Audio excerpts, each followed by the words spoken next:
अब्दुल्ला गुल साहब, जनाब हाफिज़ हमदुल्ला साहब ने कई सवालात उठाए, सलीम बुखारी साहब ने तो कई चीज़ों की वजाहत की है। आप कैसे देखते हैं उनके सवालात को? और मेरा जो सवाल है कि इस वक्त फिर दहशतगर्दी ने जो है वो ज़ोर पकड़ लिया है और इसमें प्रॉक्सी भारतीय इन्वॉल्व हैं और हम दहशतगर्दी की कामयाबी की तरफ थे और ये एक बाज़ाब्ता एक पूरी प्लानिंग के तहत हो रहा है। और अफसोस की बात यह है कि अभी तक तालिबान हुकूमत अफ़गानिस्तान से इन दहशतगर्दों को जो वहाँ से हमला करते हैं अपनी ज़मीन को महफूज नहीं कर रही है। जी बिस्मिल्लाहिर्रहमानिर्रहीम। बहुत शुक्रिया रौफ साहब और उस्ताद मोहतरम सलीम बुखारी साहब ने तो मेरे ख्याल में बड़ी ही ज़बरदस्त गुफ्तगू की है। देखें, बात ये है, दो चार बातें बड़ी गौर करने वाली हैं। पहली बात यह है कि NDS अफगान बदनाम ज़माना इंटेलिजेंस एजेंसी जो पाकिस्तान के खिलाफ काम करती रही और नूरिस्तान सूबे के अंदर बाकायदा नौम के अंदर हेडक्वार्टर बना के बैठी रही, जिसके अंदर जो है मुसाड भी शामिल थी, रॉ भी थी और 5 कौंसल खाने जो भारत ने वहां बनाए थे जिसमें हाजिर सर्विस ब्रिगेडियर ऑफिसर्स काम कर रहे थे, जिन्होंने फिर अफगान नेशनल आर्मी जो है उसको भी ट्रेन किया।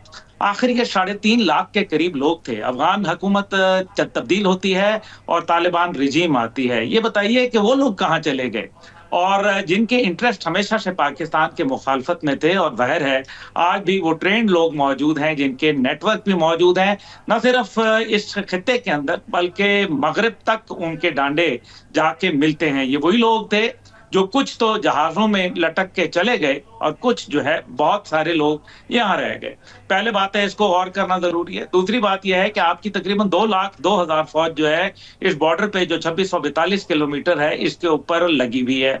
जहां तक बलूचिस्तान का ताल्लुक है तो 909 किलोमीटर बॉर्डर जो है पाक ईरान ताल्लुकात की मजबूती और खास तौर पर ईरान इजराइल जंग के बाद जो पाकिस्तान का अल्हम्दुलिल्लाह किरदार रहा, उसकी वजह से मेरे ख्याल में वहां की प्रॉक्सीज जो थी उनको काफी हद तक जो है जिसको कहते हैं ना कि ठंड मिल गई है।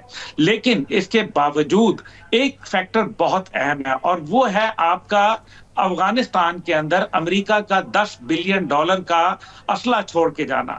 शिगार रिपोर्ट जो है वो कहती है कि जी $7.1 बिलियन का है, लेकिन डोनाल्ड ट्रंप साहब इसको 8 से 10 बिलियन मल्टीपल टाइम्स जो है वो बोल चुके हैं कि इतना असला मौजूद है। और इस असले के जो है चाहे वो सानिया जाफर एक्सप्रेस हो, चाहे वो जोब कैंटोनमेंट पे हमला हो, चाहे वो दुकी के ऊपर हमला हो, चाहे वो आवारान के अंदर हो, खारान के अंदर हो, मस्तूम के अंदर हो, दीगर जगहों के ऊपर हो, केच के अंदर हो, ये तमाम के तमाम इंडिकेटर्स हैं कि जनाब अमरीकी असला वहां इस्तेमाल हुआ।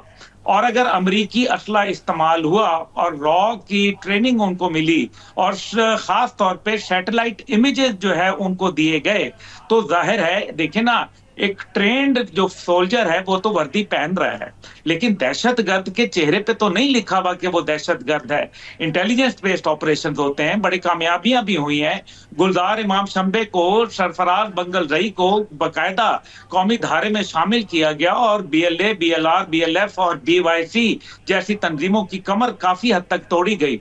लेकिन इसके बावजूद सूरत हाल ये है कि हमें पैगाम पाकिस्तान जो बयानिया बनाया गया उसको जिस लोगों के जरिए डिलीवर कराया गया, मेरे ख्याल में वो एक क्वेश्चनेबल है।